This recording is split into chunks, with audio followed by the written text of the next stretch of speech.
सपने वो नहीं है जो नींद में आते हैं, सपने तो वो हैं जो नींद आने नहीं देते हैं। इंतजार करने वालों को उतना ही मिलता है जितना कोशिश करने वाले पीछे छोड़ के चले जाते हैं। करता रहे तू इंतजार, बन जा आलसी, कुछ नहीं मिलेगा। नमस्कार, मैं Vivek Bindra, founder and CEO बड़ा बिजनेस.com। खड़ा हो गया हूं रामेश्वरम के उस मल्लाह के बेटे, जिसके एक कान में गीता के श्लोक गूंजते थे और दूसरे कान में डार्विन के सिद्धांत।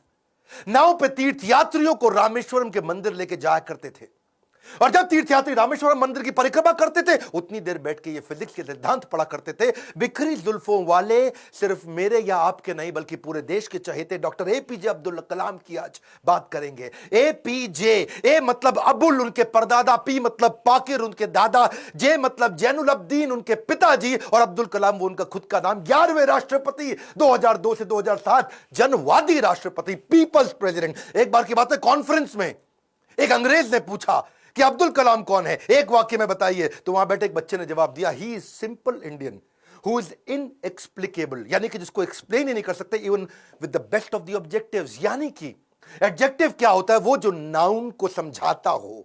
संज्ञा की विशेषता को विशेषण बोलते हैं। दुनिया के सारे विशेषण लगा दो पर उनकी विशेषता को परिभाषित नहीं किया जा सकता। ऐसे थे अब्दुल कलाम। एक बार किसी बच्चे ने उनसे पूछा, सफल होने का क्या मंत्र है? बोले 4 चीजें करनी है, 4 बातें। समझ लो ये वीडियो गेम चेंजर है। 4 बातें। बोला सफल होने के लिए पहले बनाओ बहुत जबरदस्त एम, ग्रेट एम। दूसरा, उस एम के लिए सारी नॉलेज एक्वायर करते जाओ, उसके लिए जो चाहिए नॉलेज एक्वायर कर लो। तीसरा, फिर करो दबा के हार्ड वर्क। और चौथा, परसिवरेंस। हार नहीं माननी है भैया। क्या नहीं माननी? हार नहीं माननी। जीवन को हमेशा ऐसे जियो कि जीवन खत्म होने के बाद भी लोग जिंदगी भर आपको याद रखें, अपनी अपनी जिंदगी तक आपको याद रखें। शुरू से शुरुआत करते हैं। डॉक्टर एपीजे अब्दुल कलाम, 15 अक्टूबर 1931 को उनका जन्म रामेश्वरम के तमिलनाडु में हुआ था।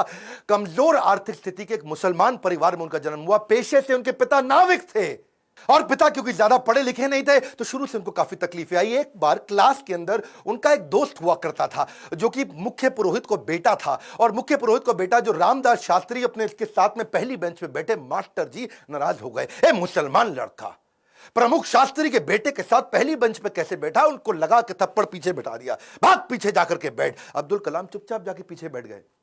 और क्या सोचिए, इस घटना पे उन्होंने उस दिन संकल्प लिया, पीछे बैठ के दुनिया बदलूंगा। और पीछे बैठना कोई मायने नहीं रखता, इसलिए वो कहा करते थे देश का सबसे अच्छा दिमाग क्लासरूम की आखिरी बेंच पे भी मिल सकता है। अच्छा, परिवार बहुत बड़ा था, 10 भाई बहन थे। पैसों की कमी तो होनी थी, तो अपने खर्चा निकालने के लिए अखबार बेचना शुरू किया। छोटी उम्र में अखबार क्यों बेचते थे? इनको पता था पैसा तो मिलेगा, लेकिन सारे रास्ते में बेचते वक्त पूरे अखबार को पढ़ जाऊंगा। चलते चलते सारे अखबार को पढ़ जाया करते थे। 8 साल की जब उम्र में थे ना, ये बहुत छोटे थे, इनके गांव से कई किलोमीटर दूर एक मास्टर जी बहुत बढ़िया गणित पढ़ाते थे और बोले सुबह 4 बजे 1 घंटे की क्लास फ्री है, उसी बच्चे को पढ़ाऊंगा सुबह 4 बजे जो नहा धो के आएगा।